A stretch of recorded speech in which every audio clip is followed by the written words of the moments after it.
సర్పంచ్ ఎన్నికల్లో అవకతవకలకు పాల్పడి తమకు అన్యాయం చేశారంటూ జగిత్యాల జిల్లా వెలగటూరు మండలం పైడిపల్లి గ్రామానికి చెందిన జక్కుల మమత నిరసనకు దిగింది. ఈ నిరసనకు గ్రామస్తులు మద్దతు తెలిపారు. శనివారం రోజున వెలగటూరు ఎంపీడీఓ కార్యాలయాన్ని ముట్టడించారు. రాష్ట్ర రహదారి నుంచి ఎంపీడీఓ ఆఫీస్ వరకు ర్యాలీగా వచ్చి కార్యాలయం ఎదుట బైఠాయించి నిరసన వ్యక్తం చేశారు. అనంతరం ఎంపీడీఓకు వినతి పత్రాన్ని అందించి తమకు న్యాయం చేయాలని కోరారు.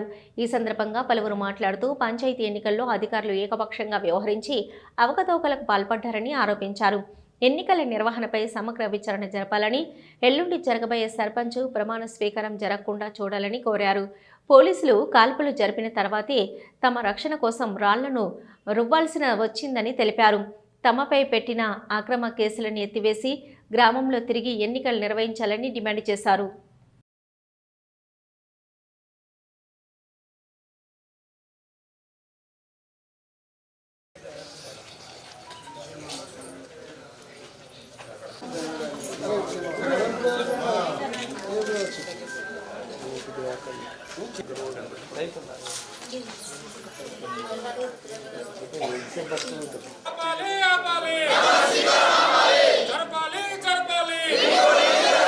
అదే ప్రమాణ స్వీకారం మాకు అవసరం లేదు, మాకు రీపోలింగ్ పెట్టండి, మాకు సర్పంచ్ అవసరం లేదు, ఊళ్ళే మాకు అంతే ఎవరికి అవసరం లేదు.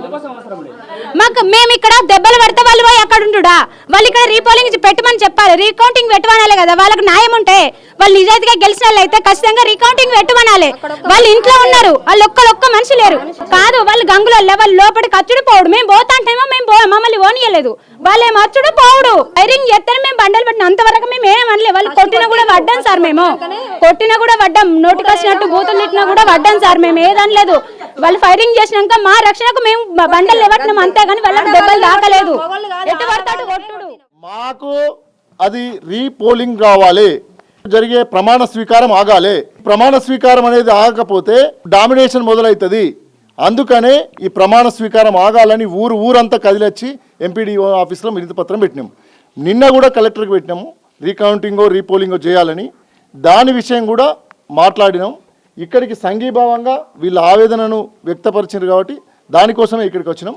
దీన్ని సజావుగా ప్రభుత్వం నిర్ణయం తీసుకొని దాన్ని ఆపవలసిందిగా వేడుకుంటున్నాం. పిటిషన్లు వేస్తాం, మాకు న్యాయం జరిగేంత వరకు యుద్ధం చేస్తాం. మేము ఏ పోలీస్ అధికారి కూడా మాకు శత్రువు కాదు. మమ్మల్ని అన్యాయంగా ఇబ్బంది పెట్టుతారు. మేము ఇక్కడికి కూడా శాంతియుతంగా